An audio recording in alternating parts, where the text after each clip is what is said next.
Ano laman ng prayer mo? Araw-araw, gabi-gabi, dinadasal ko na bukas may tatawag na sa akin para sa trabaho.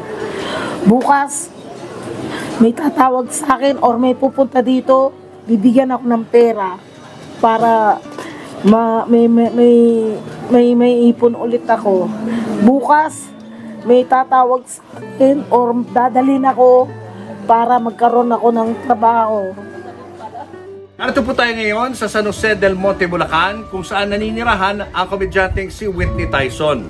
Mahigit kumulang 2 taon na po natin siyang hindi napapanood sa telebisyon. At ngayong araw, kukumustahin natin ang kanyang kalagayan. Pero bago yan, subscribe muna kayo sa aking channel at kay Christine Babau's channel. Meron tayong mga regalo rito galing sa Pure Gold para sa kanya. Ayan, mga grocery items to. Saka meron tayong bigas. Okay? At kasama ko si Johnny rito para tulungan tayo na magbuhat ng bigas. So, halika Johnny, dali natin doon. Ayan. Okay. Hi, Whitney! Kamusta? Hindi muna natin sa loob to. Ayan. Oo. Sige, ilagay dito na sa labas. Tapos meron kami mga grocery dito para sa inyo, di nanay. Galing sa Pure Gold. So si Whitney ay meron kumakain ng anong kinakain mo ngayon? Fishball. Fishball. Mutang ako. Lista muna, no? Ano masasabi mo sa kanya? Anong klaseng kapitbahay ba to? Mabait siyang prangka. Prangka magsalita, kala mo lang matapang, pero mabait. Pero mabait. Oho. Oh, nagbabayad pa ng ano, ng mga kinakain niya? Oo naman. Ha? Nagbabayad ka ba? Kahit ilang araw na lumipas, nagbabayad naman ako. Nagbabayad? Nagbabayad naman po. Okay. Hindi naman po siya yung talagang nagbabayad. Pero ano lang po kayo magbiruan. Makulit lang kayong dalawa. Kulitan lang, ano? Maingay. Oh. Gaano katagal ka na rito sa lugar na to? 8 taon na ako dito. Paano mo nabili yung bahay dyan? Hindi ko nabili, na-relocate kami dito. Na-relocate. Paano nangyari? Inalis kami sa Nagtahan. Dito kami dinala. Sa Nagtahan, doon ka sa ilalim ng tulay? Oo. Nakatira? Sa ilalim ng tulay. Ano nangyari doon? Bakit ka umalis doon? Nasunog doon eh. Nagkasunog. Tapos dito kami nirelocate. Sila sila eh. Sa ano kayo galing? Kami nabota. Na-relocate din kayo? Opo. 12 years na po kami rito. 2012 po kaming na-relocate. Oh. So yung bahay na yan, paglipat mo dyan, nandyan na yan? Nandyan na, nakatayo na. Okay. Wala ka, punta tayo sa bahay niya. Ano tuligin mo? Nakalak ka ba tayo?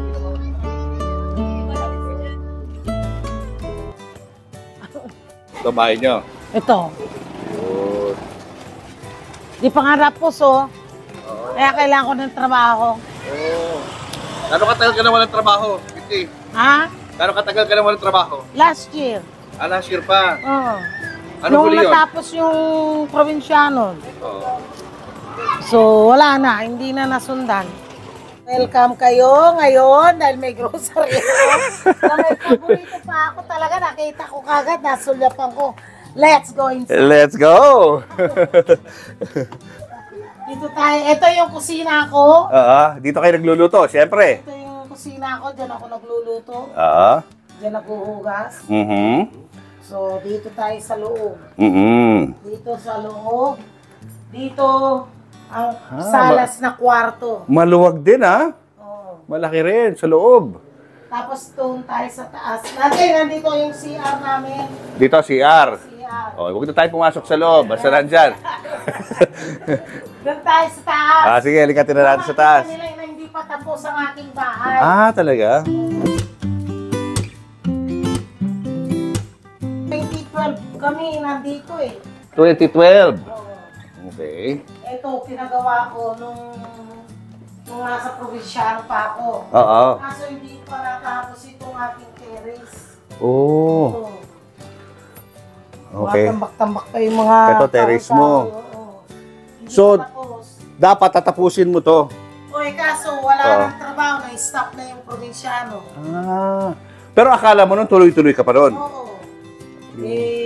Wala na, hanggang doon na lang daw yung probinsyano. Oo. Kaya, So simula nun, hindi ka na nagkaroon ng trabaho Wala na. na regular. Ito, Oo. yung ito sana yung magiging kwarto ko sana. Eh kaso, Mm. hindi pa rin nga tapos, totaling tapos dahil Uy, ganda. Naka-tiles na, oh. pinatiles ko na kasi maalikabok eh. Oo. Eh dahil dun hindi pa nakatiles yun eh. Sa terrace. So ano dapat to? So pag gagawa pa ng kwarto to, Mm. masasara to, gagawin ng kwarto to. Ito ang pagiging kwarto ko. Kwarto mo. Tapos ito, Tura. ang kwarto ni nanay. Dito. Hindi siya sa kwarto, sa ano siya, sa baba siya. Oo. Kasi hindi na siya makakit-akit, nirarayuman na. Oo. Tapos ito marami ka santo, ah. Isa nagdadasal, Sinong ano mo, patron mo? si Quiapo, Nazareno. Nazareno. Mhm. May Saint Joseph ka. Oh, kulang pa nga yan eh. Saint Anthony. Santo Niño. Meron ako sa Tunino. Oo. Ito, bigay din to sa akin eh. Oo, Santo Niño, no? Sa Tunino. Mhm. Ano pinagdarasal mo lagi? Trabaho. Yung pangkain namin sa araw-araw. Mhm.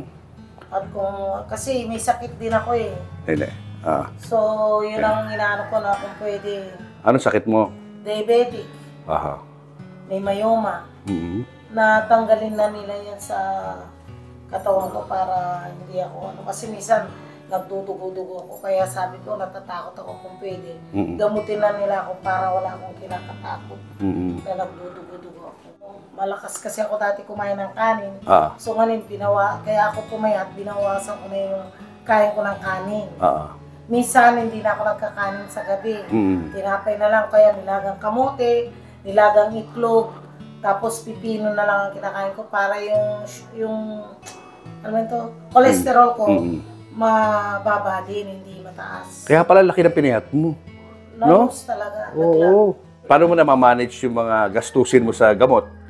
Saka mga pang-araw-araw yung pangangailangan? Pag minsan kasi piyesta, tinatawagan ako, nagbibigis naman ako. Kailan lang, nasa Isabela ako, ano ko ng birthday ni, yung dating mayor na si Ami, yun, binigyan ako ng konting pananalapi para may pambili ako ng gatas, tsaka yung gamot. So kahit anong racket, pinapatulan mo ngayon? Oo. Basta may kumita lang? Ikaw ba, may naging boyfriend ka rin ba sa ano? Sa showbiz? Wala. Wala. Ayoko. Ayaw mo? Oo. Ichichismis ako eh.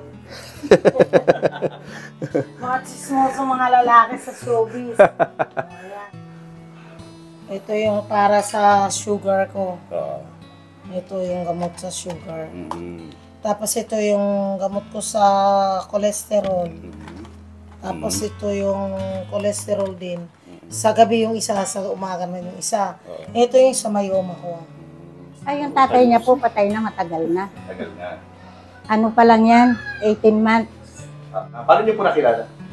Nung po nagtatrabaho ako sa loob ng base sa pang-house girl, kaibigan po yan ng amo ko. Nung paalis na po yung amo ko, pinakilala sa akin. Ngayon, ang sabi niya, huminto ka na magtrabaho, magsama tayo. Eh, pumayag naman po ako kasi mabait, nakakatulong siya sa akin. Nagsama po kami ng 18 months. Tapos, ang sabi niya sa akin, magpapakasal kami, hintayin ko lang siyang bumalik. Eh, diferensya po, yung asawa niya, hindi siya binigyan ng divorce. Kaya ang ginawa po niya, pagdating doon sa Amerika, siguro na aburido siya dahil nag-aantay ako rito sa Pilipinas. Eh, nabangga po siya. Lasing. Whitney, na-miss ka na namin. Ang tagal mo na nawala sa TV. Isang taon na sa August ako wala sa TV. Ano yung pinaka-last appearance mo? Yung probinsyano, August kami nawala dun eh. Oo. Hanggang sa kahuli-hulihan ng probinsyano, nandun ka. Andun ako. Anong role mo doon? Kami yung nag-aano kay Mr. President. Kami yung nag-aalaga kay Mr. President.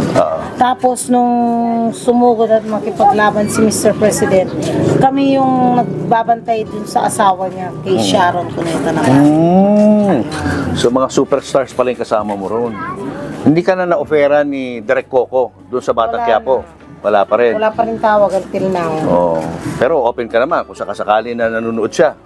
Kailangan ko lang talaga trabaho. Ayan. Kaso walang tumatawag. Baka lang hindi nila alam. Baka nakalimutan na nila. Ngayon, pag napanood ka nila, baka sakaling, di ba? Malay mo naman, di ba? Tumawag sila. Tumawag sila. Yan. So open ho siya, si Whitney, for any roles na pwede niyong i-offer sa kanya. Saan ka nakatira dati? Nakatira ako, nagtahan. Nung nasunog yung nagtahan, dito kami nilipat, dito kami nirelocate. Sa ilalim ng tulay ka raw na nakatira? Sa ilalim ng tulay. Paano ka napunta sa ilalim ng tulay? Hindi ka ba nakaipon ng pera? Nakaipon, kaso tuwing lilipat kasi kami ng bahay, bawat matira namin, binabaka kasi. Oo. Mga nasira-sira yung mga picture ko, yung mga mga gamit nasisira. Kaya ang ginawa ko, dahil yung kaibigan ko pulis, meron siyang unit doon, nakisiksik ako doon, nakisilong ako doon, sa ilalim ng tulay, ng nagtahan. Kaya naman nung nasunog ang nagtahan, isa ako kasama na nalipat dito. Okay. So, since then, dito na kayo nakatira ni nanay? Dito na kami nakatira. Nagbabayad naman ako dito, yearly. Kasi kailangan din bayaran para mapunta sa iyo eh. Paano napunta sa iyo to? Paano na-offer sa iyo itong bahay na to? Kasi ang namin, dinadala kami doon sa kabila, doon sa may school, sa may Marangal. Doon sa gilid, papasok. Ayaw ko ng bahay na papasok. Kaya sabi ko, hanap niyo ako kung saan akong pwedeng tumira. Sabi ko doon sa engineer. Sabi niya, banda doon sa may taas, meron. Dinala niya ako rito. Nung nakita ko, sabi ko, dito na lang ako, sabi ko. Sabi niya, meron daw nagmamayari. Wala naman nakatira eh. Sabi ko, okay na ako dito, sabi ko. Ayun. Okay. Dito pinagpilitan kong kunin itong akin. Ayun. So magkano ang inuhulog mo dyan? Ang ko kasi dati, nung nasa probinsyano pa ako, ang hulog ko, kung hindi 22, 24, yun ang inaako. 1,000? Oo. Tapos ngayon, dahil wala na ako sa probinsyano, nung nagbayad ako, nagbabayad akong 12 nung nakaraan. Kalahati. Oo. 12,000. Sabi nung kaera nila, sabi niya, sinilip niya, malapit na matapos yung iyo, Whitney. Ano na lang, 500 na lang ang ibabayad mo, sabi. 500,000? Hindi, 500 pesos. Bayad na? Na daw, kasi malapit na daw akong matapos sa kakabayad dito sa bahay. Wow! So practically, sa'yo na pala to. Oo. Di ba? 500 pesos na lang ang kulang. 500 pesos daw ang Galing. iulog ko. Ilang taon mo binayaran yan? Simula nung probinsyano kami. Hanggang natapos ang probinsyano, naguhulog ako doon. Yearly ako nagbabayad kasi. O pag-usapan natin yung yung simula mo sa showbiz. Paano ka ba na-discover? Saan magaling yung Whitney Tyson? Yung Whitney, ang nagpangalan sa akin, si Jay Lagan. Ang Tyson, Edgar Mortis. Silang dalawang nag-isip ng pangalan ko noon. Kasi ang pangalan ko, Bunny nga. Tapos sabi nga noon, Bunny Fowler. Palitan natin, sabi nga noon. Bunny Fowler? Palitan natin yung pangalan niya. Sabi nga noon. Boy pa noon si Jay. Sila nag-isip ng pangalan ko para mabago. Parang pinaghalong Whitney Houston, Mike Tyson. Parehong nanalo pa naman ng award noon yun. Kaya pagdating ni Jay Lagan, para mag-taping kami noon, sabi niya, Bot, alam ko na kung anong ipapangalan natin kay Bunny. Yung Whitney, negra naman yun, pwede naman Whitney. Yung Tyson, negro din naman yun, pwede kayong Whitney yan. Sabi, ipagsama natin. Sabi ayun. Bago ka na-discover, anong trabaho mo noon? Ang trabaho ko noon kasi tambay-tambay ako sa mga bar sa Angeles. So nakita nila ako doon. Sino nakakita? Nakakita yung kababata ni Edgar Mortis na beautician. Kasi may mga hawak siya mga artista noon, mga gold star. So nakita nila ako doon sa gilid ng bar. Nakikipag-away ako sa na nagsawa ako sa kaka-English. Kinapampangan ko, tinagalog ko pa. Kaya sabi niya, nakakatawa yung negrang yun. Tingnan mo, 3 lengguwahe nilabas niya. Sabi niya. Hindi, naubusan ako ng English. Di, ganun ang ginawa ko. Pagkatapos ko nakipag-away sa foreigner, lumapit sa akin yung bakla na beautician.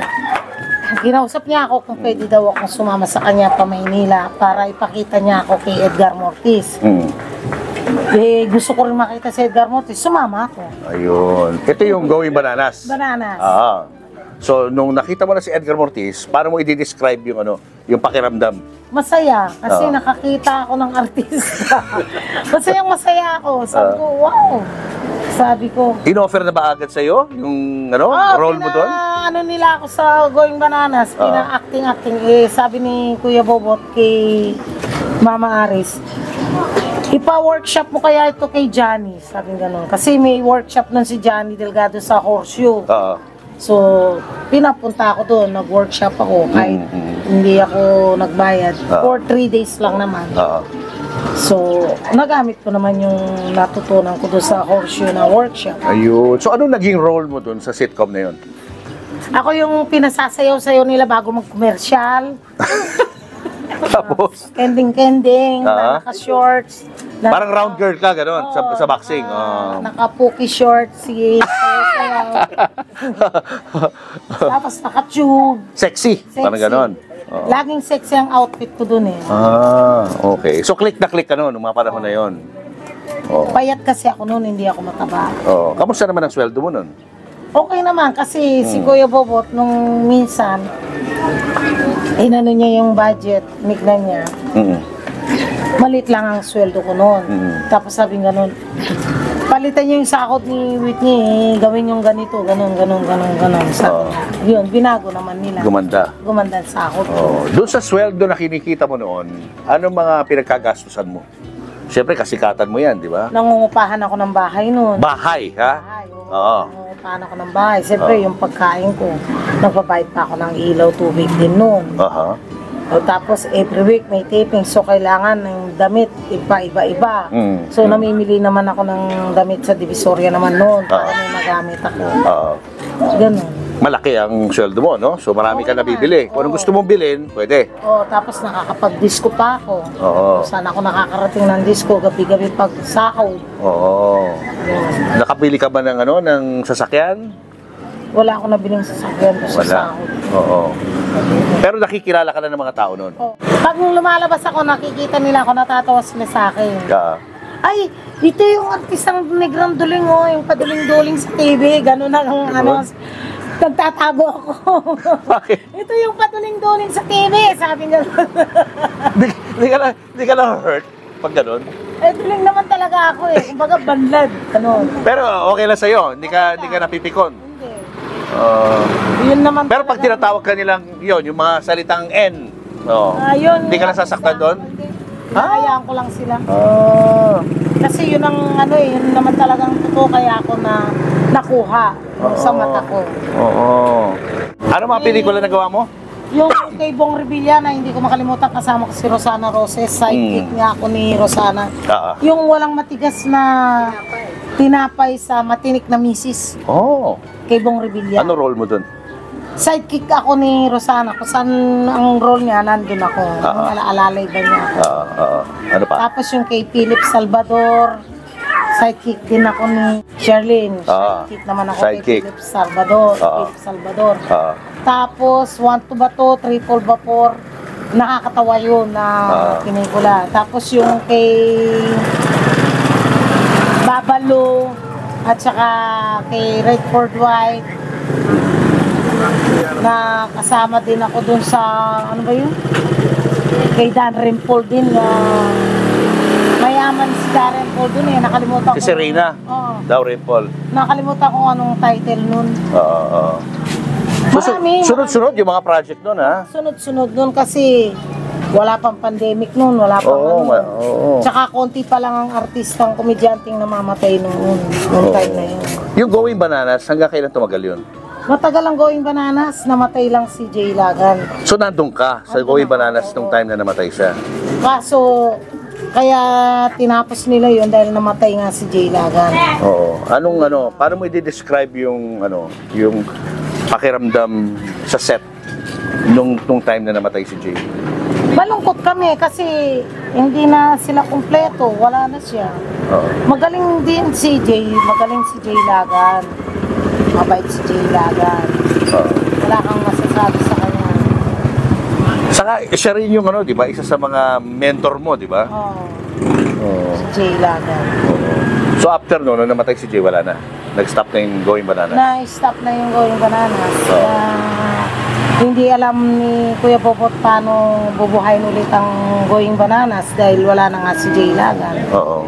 Tapos saan ka nalipat? Meron ka ba naging regular na sitcom na nilalabas na noon? Nagkaroon ako ng ng Mara Clara, pero hindi naman ako nagtagal din dahil nagkaroon din ng issue. Oo. Issue na Mga bully.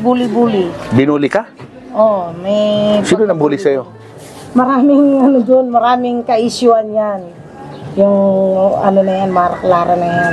Mga artista rin na nabubuli sa'yo.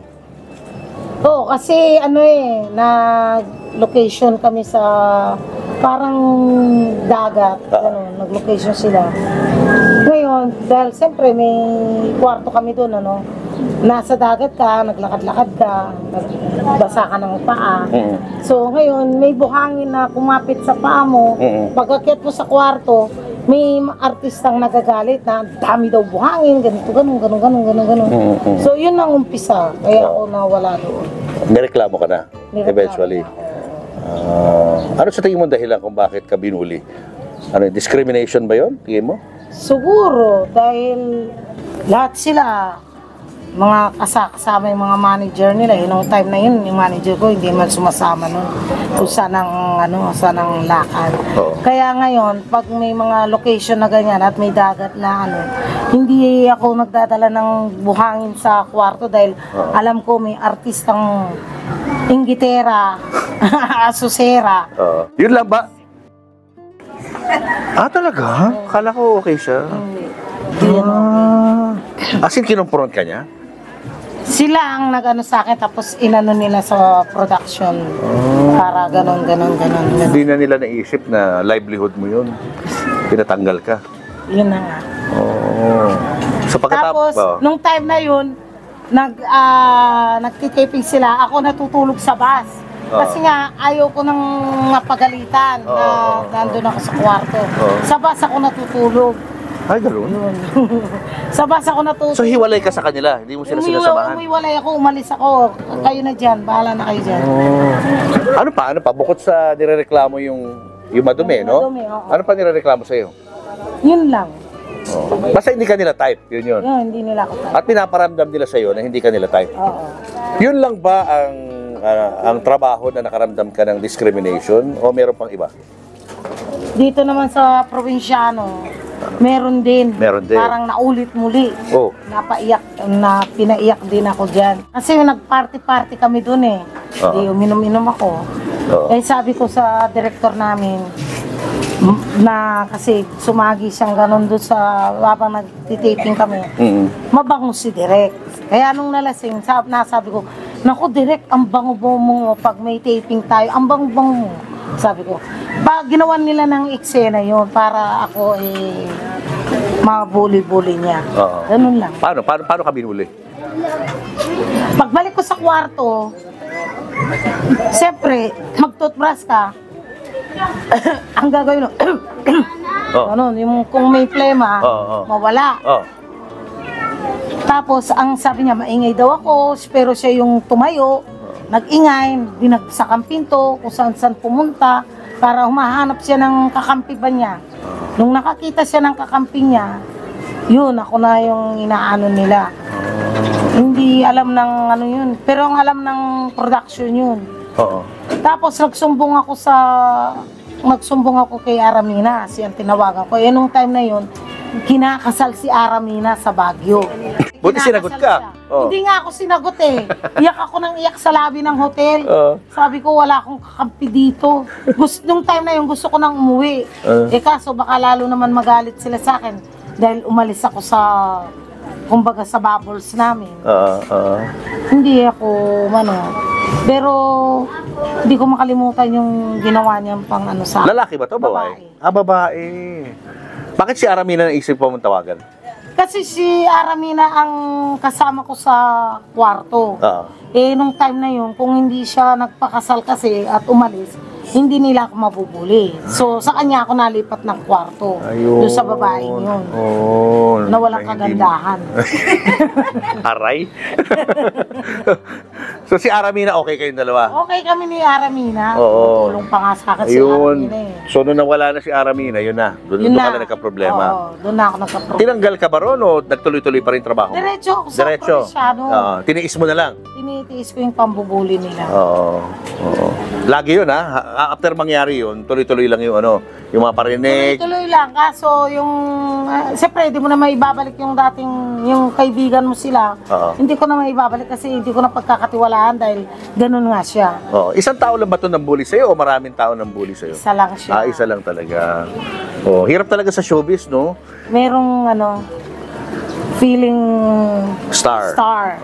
May diva, kumbaga yung tawagin nila, no? Pero kasi ito yung mga kwento na hindi mo madalas marinig, eh. Ang akala mo, syempre, okay lahat habang nagsushooting. nagtatrabaho. Pero may mga stories kayo sa loob Sa loob. na minsan talagang nakakasakit ng damdamin yung mga Hindi mo pangyayari. maiwasan ng nila. Oo. Sabi ko, mabait naman ako. Oo. Sumusunod naman ako sa mga rules na gusto nila. Pero bakit ganito itong babaeng to? Oo. Ano tingin mo dahilan? Bakit ka Oo, dinidiscriminate? baka gusto niyang mawala ako doon. Dahil? Para masolo niya ang pagka-diva. Ayaw kanyang kasama. Oo, ganun lang. Okay. Okay, backtrack tayo ng konti, Whitney. Doon sa tagal mo sa showbiz, na-involve ka ba sa mga artista? Meron ka ba naging boyfriend na artista? Ay, wala. May naging boyfriend ako taga Pangasinan na lalaki. Hindi, meron ba boyfriend na babae? Sige, tuloy mo. Kaso, hindi maganda ang attitude. Wala. Iwalay din kami. Gaano katagal kayo? Matagal din kami noon. Naging 2 years ata kami, 3 years. Ang tagal din, ha? Ano, magkalibin kayo? Live-in kami. Sayang naman. Wala. Hanggang ganun lang ang buhay. Pero single siya. Wala siya Single asawa. siya, wala. Sino pa? Meron pa ba? Wala. Ganun lang kasimple ang ang buhay mo noon. So, ayoko na. Mas komplikado pa pala ang buhay ni nanay. No? Kaysa sa buhay mo, buhay pag-ibig mo. Hindi ka na involved sa sa drugs, gano'n. Siyempre, uso yan ang mga panahon na yan, di ba? Namumutakti-takti. Nag-try ka rin noon. Nag-try man ako pero hindi ako tumagal. Sinubok ko lang kung meron. Bakit gusto nila to? Hindi ka makakatulog. Kung hindi ka, nalalaki mata mo. Duling na nga ako, nalalaki pa mata ko. Hindi pwede. Pangit. Lalo akong papangit. So, never mong Sa marijuana naging naman, bisyo. sa marijuana naman, hindi ako pwede. Hikain ako. Paano? Di madali. Ano mga kasarapan ng pagtatrabaho sa showbiz? Pag may party, Ah, masaya. Siyempre, libre alak, libre pagkain. Makakakain ka kung anong gusto mo. Masaya, lahat masaya. Kasi sa probinsyano, masaya kami. Pag may party, yan na. Lumalabas na yung mga kakay na. Lumalabas na. yung hindi maganda sa showbiz, ano yun? Yun yung bubuli-bulihin ka. Yun ang hindi maganda. Yun lang. Yun lang ang hindi maganda. Ikaw kasi yung type na napapanood mo sa TV, parang ang ine-expect mo, lagi ka lang nandyan. Parang nandiyan ka lagi sa TV. Nandiyan, O minsan nasa ibang channel ka, sa channel na ganito, pero nandiyan ka lang lagi. Andiyan lang. Oo. Bakit hindi ka nakaipon ng pera sa tagal mong nasa showbiz? Kasi di ba noon ha, paano ka makakaipon? Ang tagal kong natenga rin noon. Bago ako nakuha ng probinsyano. Tapos eto, nung malapit na matapos ang probinsyano, nakaipon naman ako. Pinagawa ko noon kong bahay. Hindi na nga nakayanan ng kasi magtitira pang budget namin. Ayun, na-stop ang paggawa. Kasi paano ka makakaipon ng todo kung dapat dire-diretso yung trabaho. Hindi yung pa-stop-stop. Tulad yan, 1 taon na mahigit. Wala akong yung trabaho. Sa August, magdadalawang taon na akong walang trabaho, nakatenga. Mahirap. Ito na ba yung pinakamahaba na wala kang trabaho? Ito na. Ito na. Oo. Dati, mga ano lang, 1 buwan, 2 buwan, gano'n. Hindi, mas mahaba dati.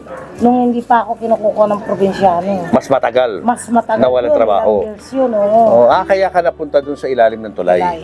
Kasi wala ka talagang trabaho. Wala nang trabaho, wala nang tawa. Nagpresidente si Erap. Nung nagpresidente siya, yun ang gusto kong presidente dahil nagsunod-sunod yung mga shooting nun eh. Kahit wala kang regular show, may shooting ka. Kung dalawang buwan ang wala kong sa isang taon, 12 buwan, di ba?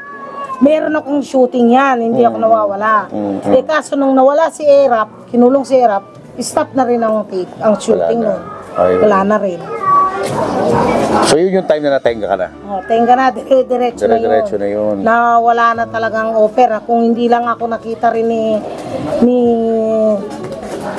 Coco sa interview sa akin ni Corina Sanchez, hindi rin ako napasama sa probinsyano. Ayun.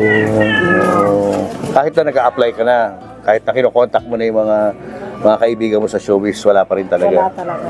Anong dahilan nung bakit ganun? Bakit after Erap, wala nang offers na tumating? Kasi si Era Patang nagpapagawa ng show noon eh, ng shooting. Si Era Patang. Gusto niya maraming activity. Maraming activity, yung mga walang trabaho, magkaroon ng trabaho. Yung mga artistang natenga, kailangan magkaroon din ng trabaho. Maging busy. Tapos nung wala na. Nung nawala si Erap, nakulong. Kulong na rin ang karir. Noong mga panahon na yun, Whitney, saan ka nakatira noon? Nung wala pa sa tulay, saan ka nakatira noon? Nangungupahan ako noon sa dito sa may Governor Forbes, bahay na 3.5 ang upa pa noon, mababa pa. Pero kahit mababa pa, nahihirapan ako paano buuin yung 3.5 na yun sa isang buwan dahil gumagastos pa ako ng ilaw, tubig, yung pagkain pa namin. Paano dumating yung opportunity na sa tulay ka titira? Nung nagkaroon kami ng show ni Tita Swarding, ang hinihingan ko ng tulong pala lagi. Tita Swarding. Lagi ako pupunta sa bahay niya, Tita Swarding. Hanap ko naman ako ng racket, wala akong magbabayad ng ganito, ganyan. So, si Tita Swarding ang gumagawa ng intriga sa akin kung ano-anong ginagawa niya na yung artistang negranduling na yan, ganito, ganon. Inaaway ka, kunyari? Oo, ginagawa na ako ng kwento para ako ay pag-usapan. Okay. Ganun, para ako ay makuha ng mga nakakarinig. Ganun. Kaya ako nagkakaroon ng show. Kaya, namatay na siya. Wala na naman akong kaibigan na malalapitan na para ako gawa ng intriga. Nakakatulong yun pag may intriga? Oo, nakakatulong yun. Ganun, sa showbiz. Ginagawa na ako ng intriga ni Tita Swarding. Love na love ko. Kaya pag ako naman ay kinuha at kumita, pupunta ako sa bahay niya, dadalan ko siya ng isang sakong bigas, papasalamat ko sa kanya na kahit papano natulungan na ako. Negative news or positive news nakakatulong sa mga artista. So ngayon, paano ka napunta doon sa bahay na yun, sa ilalim ng tulay? Doon nga, nung may show, may tanggap si Tita Swarding sa club show. Christmas party ng mga pulis. Nandun yung kakilala niyang pulis. Sumama ako. So, nalaman ko doon siya sa ilalim ng tulay nakatira. Pinuntahan ko siya, yung pulis na yun. So, doon na rin ako, hindi na ako umalis doon sa ilalim ng tulay, doon ako nakitira sa kanya. Kasama mo yung pulis? Kasama ko yung pulis. Hindi mo boyfriend yun? Naging boyfriend. Ayan, magkalibin kayo ng pulis, parang gano'n. Tomboy yun. Tomboy. Tomboy yun, yung pulis na yun. Pulis na tomboy. Tapos si nanay, kasama mo sa bahay? Kasama ko siya. Ayun. Tapos, bakit nangyari? Hindi nagtagal yung relasyon nyo, nung tomboy? Nagtagal din, kaso dahil lilipat na kami dito, sumama ako siya. May bahay naman siya dyan, malapit sa may sa may Marangal, kaso hindi niya tinitirhan yung pamangkin niya nakatira. Tapos nasunog yun, di ba? Yung sa ilalim ng tulay. Yung sa ilalim ng tulay, nasunog, kaya kami nalipat dito. Ayun na. Hindi na kayo nakikita ng polis. Minsan pinupuntahan ko siya doon. Okay naman kayong dalawa. Oo, siya pa nga inuutosan kong bumili ng pilikmata ko eh. Sabi ko, may bagong pilikmata sa sa YouTube. Tignan mo nga, ibili mo ako, bayaran ko na lang. Pag pinadala niya rito, yun, kasi alam niya yun ang karakter ko, yung pilikmata. Oo. Bumili siya. Hindi na kayo, pero magkaibigan kayo. Oo, That's nice. At least na-maintain nyo yung pagkakaibigan. kaibigan na. Kahit nangyari na yun, no? Oo. Yung tungkol naman sa tatay mo, wala ka bang hang up na wala ka nakilalang ama? Okay lang yun. Oo. Hindi kami... Hindi ka naghahanap ng parang father figure? Pag Father's Day, siyempre, mag-ano ka, oy, Father's Day, wala naman akong tatay. Paano pag ganun? Wala lang, ganun lang. Ano sinasabi ni nanay kapag tinatanong mo, nasan tatay ko? Wala lang. Wala. Sabi niya, patay na eh. Nakita mo ba yung picture niya?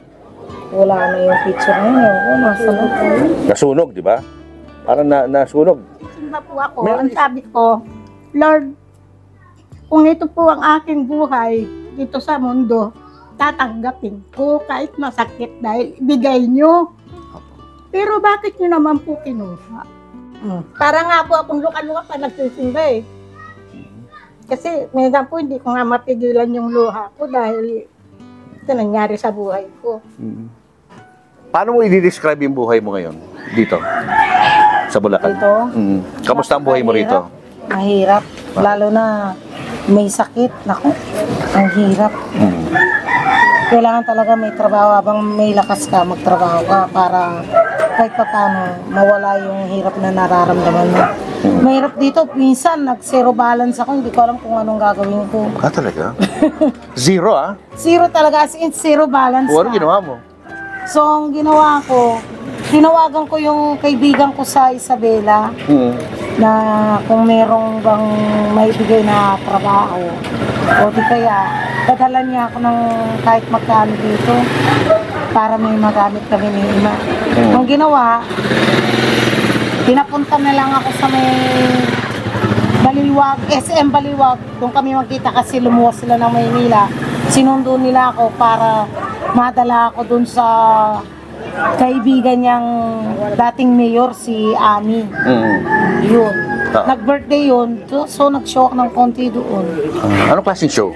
Patawa, gano'n? Kakatawa ng konti. May kanta-kanta, gano'n? Kakanta, sasayaw-sayaw.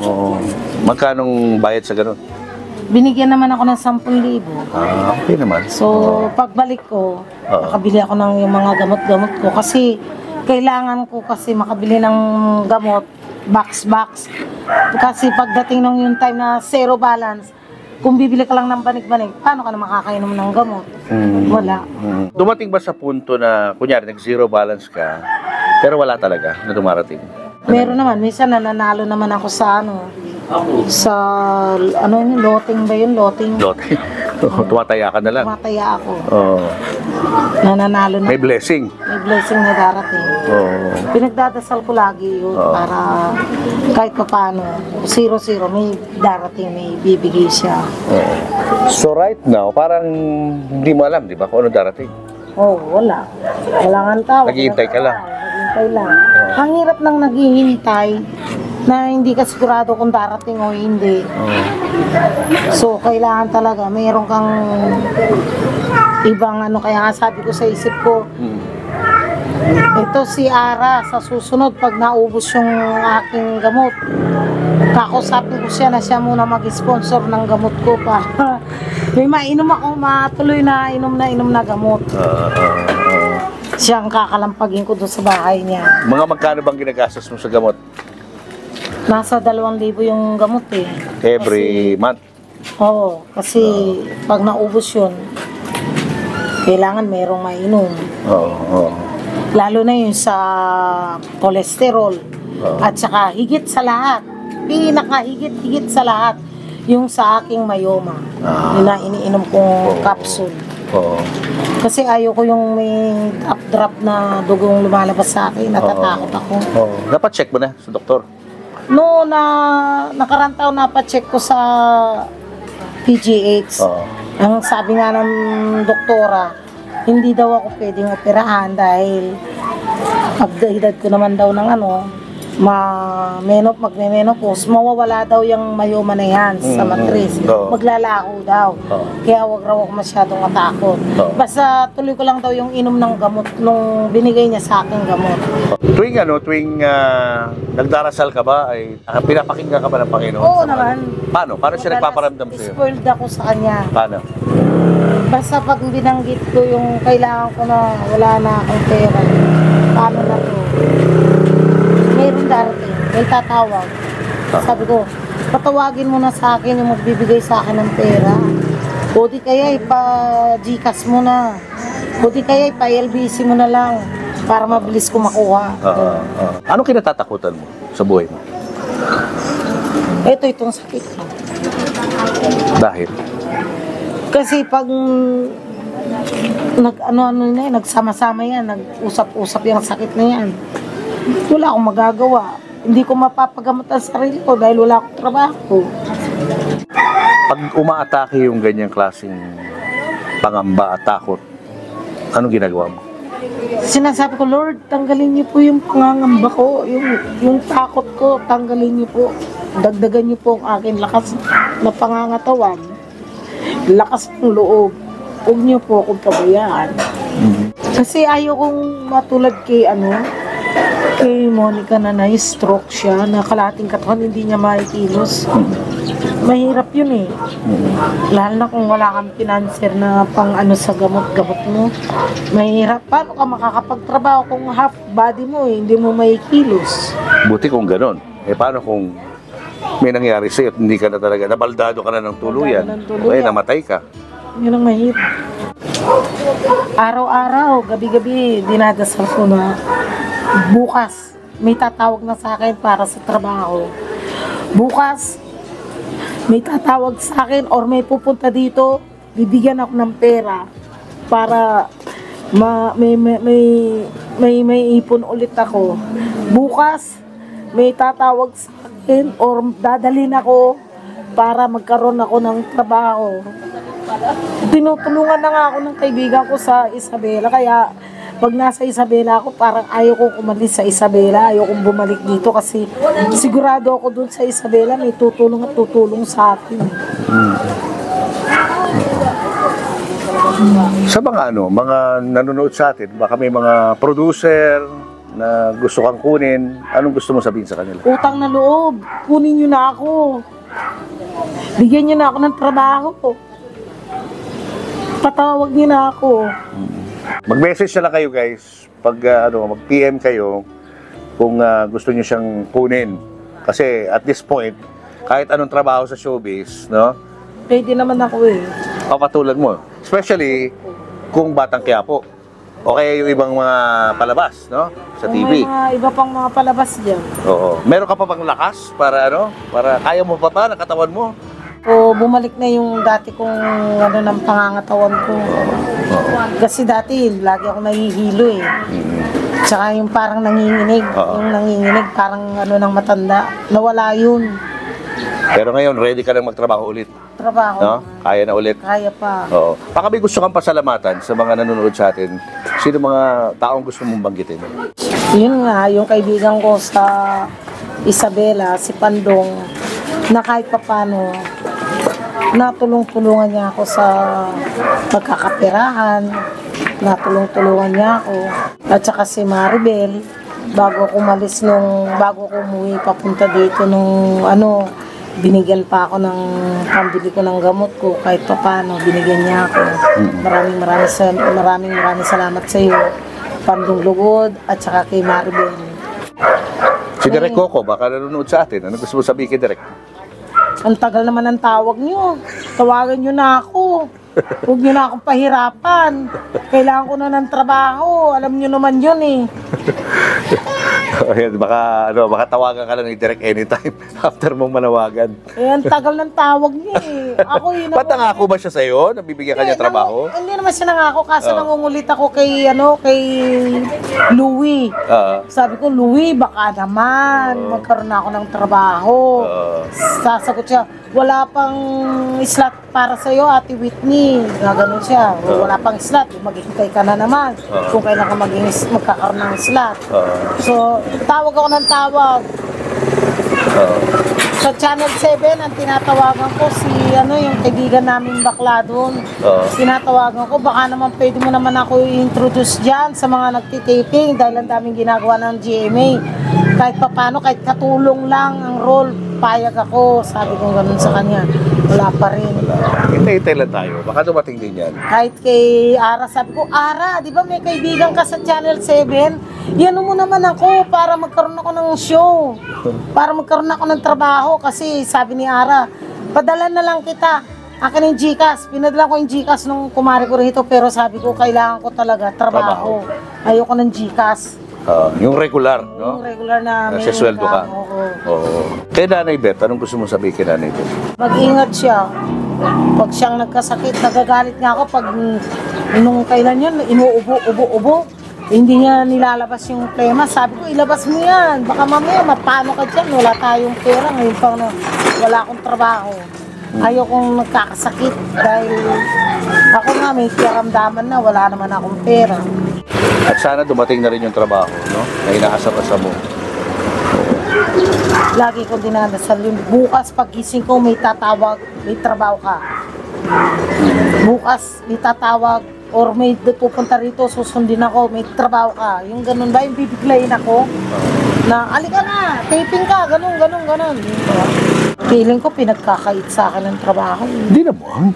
Kung mo na isipin yun. Ano kaya nga sabi ko, ano kaya ang number ni Yogi Diaz para siya nang gawin kong manager nang sa ganun magkaroon ako ng mga racket dyan.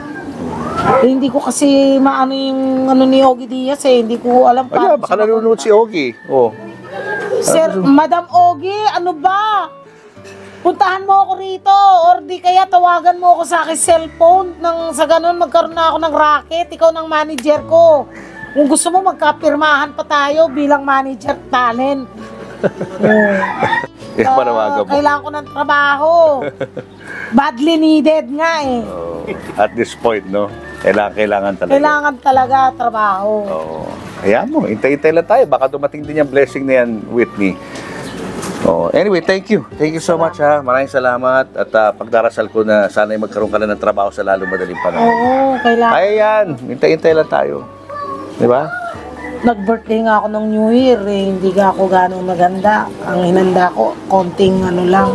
Kasi siyempre, kailangan budgetin yung pera. Ang hirap. Pag umuubusan ka, zero balance ka, wala kang matatakbuhan dito. Ako, kinakapal ko mukha ko, nangungutang ako dyan sa tindahan. So kaya doon sa kumari ko, kaya dito nangungutang kami. Pag may pera, bayad. Sa palengke, nangungutang din ako ng isda. May suki akong isda doon Sabi ko, pautang muna ng isda pag may pera, tsaka ako nabayaran. Bait naman. Oo. Binibigyan niya ako. Blessing pa rin, no? Uy, thank you, ha. Salamat, ha. Salamat. Good luck sa'yo. Salamat. Sometimes, ikaw lang ang una tuwing babaeng mamahalin ko at ikaw yung buhay at kaligayahan ko. Ay, Happy Valentine's Day. Mamahalin kita habang buhay. Sana huwag kang magbago. I love you.